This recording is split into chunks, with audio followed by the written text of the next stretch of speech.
Here at the Ultimate Cleveland Sports Show, man, we take pride in diversity, and we have been honoring Black History Month on this show, on social media. And today, I kind of lined this up right for you, Bull. Today, we are going to honor Don Newcombe, who in 1956 won the inaugural Cy Young Award on the heels of a 27-win season that also saw him named the National League MVP. Newcombe became the inaugural winner of the award that has become synonymous with pitching excellence. He will become the first and only one of two players to win the Cy Young, MVP, and Rookie of the Year honors in his career. 7 years earlier, he became the first black starting pitcher in a World Series game. So today, UCSS, we put the spotlight on Don Newcombe. So Don Newcombe, who was obviously a great pitcher, Hall of Famer, was one of my dad's favorite players when he was a kid. Obviously, Jackie Robinson broke the color barrier with the Dodgers, and eventually the Dodgers did become one of the teams that, when other teams were still not bringing in black players or had few, the Dodgers were very, what's the word I'm looking for? Progressive. Progressive, that's a good word. And Don Newcombe was great. And you mentioned that he was the first Cy Young winner, because when the Cy Young started it was 56 that he won the Cy Young, right, Earl? When the Cy Young started in 56, now there's one guy in the NL and one guy in the AL. But in 56, for I think the first 6 years, 10 years, something like that, there was only one. It was like the MVP. There was one Cy Young winner for the whole league, and he won Cy Young and MVP that year. He was a great pitcher. And I'm pretty sure he played for the Indians in his last year in the big leagues, if I remember correctly. Around, I want to say, I don't remember what year it was, but I think he played, it might have been 1960 or something like that. I can't remember, but I believe he played for the Indians his last year, and then he went to Japan, I think, and played briefly over there. But anyway, Don Newcombe was a great pitcher. Do you know the second most famous Newcombe? Duke Newcombe. I don't know Duke. Who's Duke Newcombe? Oh my gosh, chat. They don't see chat. This is the reason we be getting in trouble. They don't, because somebody that's of age tell these people in the chat who Duke Newcombe is. Wait, you said of age? You have someone 10 years older and 10 years younger sitting right next to you. What Hey, age are you talking about? Like, somebody going. Earl, you know who Duke Newcombe is? He's a G.I. Joe character from, I think, Toy Soldiers. Yeah, was he the G.I. Joe guy? Okay, We're talking about Don Newcombe. I don't know where G is going with this. I thought man. I missed a cultural reference. This is a cartoon character. Well, we're waiting on Duke Newcombe. Here's what I did. I did a little research. I'll be honest. Yeah. I was unfamiliar with Don Newcombe before yesterday, and Earl gives us. I did a little research. Two things that stood out to me about Don Newcombe. One, he won the Rookie of the Year, the MVP, and the Cy Young. Mm-hmm. He started his career in 1949 winning Rookie of the Year. Right. It took 62 years for someone else to win Rookie of the Year, MVP, and Cy Young. It was Justin Verlander. He's done something that's happened twice in the history of baseball. Yeah. Don Newcombe and Justin Verlander. That's it. Yeah. Unbelievable accomplishment. Yes. And secondly, it's still hard for me to imagine a world where someone's professional athletics career just gets cut short because he had to go fight in the war. He served 2 years in the Korean War. That's crazy. And then came back. Because there were a lot of players in those days from World War II through Vietnam and Korea and Vietnam that left, like, great players, the superstars. Well, he was one of them. When Pat Tillman went to fight, like, that was so weird because nobody does that anymore. Not that I blame guys not for. I'm not saying. But in those days, like, all the superstars went and fought. So shout out to him. Not all, but many of them. But shout out to Don Newcombe for doing that and then coming back. I was reading he struggled in his first year back. Yeah. Took him a year to reacclimate to a full-time baseball career and then went on to win his Cy Young and his MVP after his tour in One of the bloodiest Korea. wars of all time is the Korean War. It's the forgotten war. Battle of Midway, crazy out there. But by the way, Duke Newcombe, this is why he's important.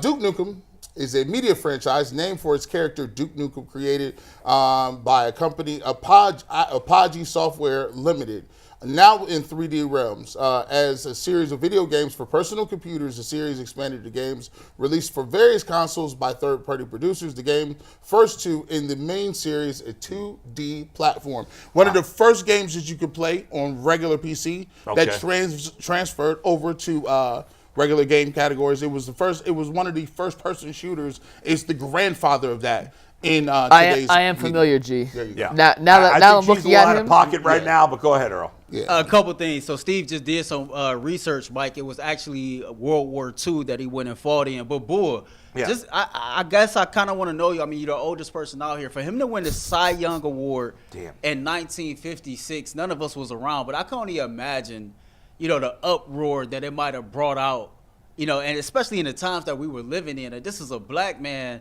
that is getting all this praise and all this recognition at a time to where that's kind of like really unheard of. Yeah, I mean, I think every time, obviously I wasn't there and didn't have that experience in any way, even if I had been alive in those days. I may be old, but I'm not that old. But yeah, I know, whether it's the first MVP or Rookie of the Year or Ernie Davis winning the first Heisman Trophy as a black man, I'm sure there were voters. It is amazing ultimately that they won, because you would think there had to be a percentage of those writers that were flat out racist, especially in those days, that it is amazing that those guys won when they did. And obviously there were, like, the fact that Jim Brown never won a Heisman Trophy is kind of ludicrous. And then, soon after Ernie Davis did. And so in those days, again, not being old enough, but you would assume, I think it's a safe assumption, that a black player, as these leagues all started to get integrated, had to do more to get an award than a white dude. It had to be clear that the other guy was ahead, because I'm sure all the writers, even then, were not all racist, but there had to be at least a decent percentage of them that were, if not the majority. So it is amazing. Yes. If you couldn't sit at the same restaurant or be in the front of a bus during the time when you was playing baseball, do you think you had to be great to win a award? Bro, you had to be Jordan. You had to be Jesus of Nazareth or something. But there were probably some writers in those days that no matter how good the guy was, he just wasn't going to vote for him. So it is crazy that he won. That he won the first Cy Young Award, which is just wild. Now, this was, a decade after Jackie Robinson broke the color barrier, so things had changed a little, I'm sure, but I'm guessing it wasn't that much different from 10 years earlier. But I will say this, sports has always been a place where people could admire your gifts. That's true. Because when you play so well, it transcends your race or your gender or whatever it is. Right. You play so well, you have no choice but to be an admirer of your God-given ability. And you just be like, I can't, it is what it is. He's cold.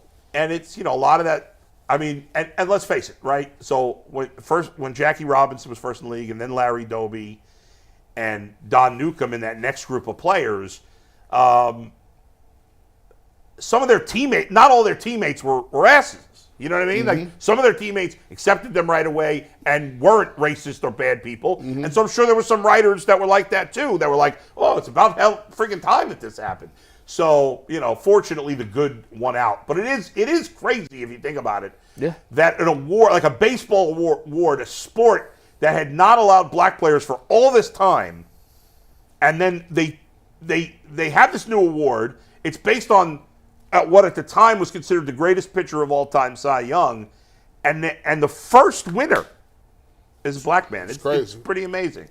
And Don Newcombe was a great. I mentioned before, he's one of my dad's favorite players. He used to talk about him all the time when I was a kid, how much he loved watching him pitch. He loved Don Newcombe and Sandy Koufax. Those were his two favorite players when my dad was younger. But anyway, so well-deserved to be talking about him today. Was I right? Did you look that up? Did he play for the Indians his last year? He did play for the Indians. I was trying to scour through it and get the information, but all I said, he did play for the Indians. I don't know if it was his last year. I think he played in Japan. Like I think he played for the Indians, and then he played for Japan, and that was, or not for Japan, but in the Japanese league. Yeah. But all jokes aside, before we move on, I think it's cool that we are taking time out to really highlight these individuals, but not only that, educate our fans. I'm just going to say this and leave this at that. Sometimes I get caught up in seeing the comments and people saying this is a clown show, this is a trash show. You might not like the content that we deliver all the time, but you won't find more diversity than what you find here at UCSS. Yeah, we have a job to entertain, but we also have a job to inform. And so when we take time out to give you content like this to try to educate you, like, be careful what you calling trash and clown. You might not like the takes, but we handle our business here. I'm sorry, I stand. Bad job out of me. It slipped my mind. I think I said the Battle of Midway was the Korean War. That was World War II. Sorry about that. Fact check me on that. If somebody, am I correct? Yeah. It was World War II, right? Yeah, World War II. Yes. Got it. No, none of us corrected you either. I had to correct myself. Yeah. If you're a history guy, you think you know history, you can't just say that was a Freudian slip. Go That's ahead. all right. We all make mistakes. I wanted to mention this Ken Rosenthal real quick, or are we short on time here? I don't.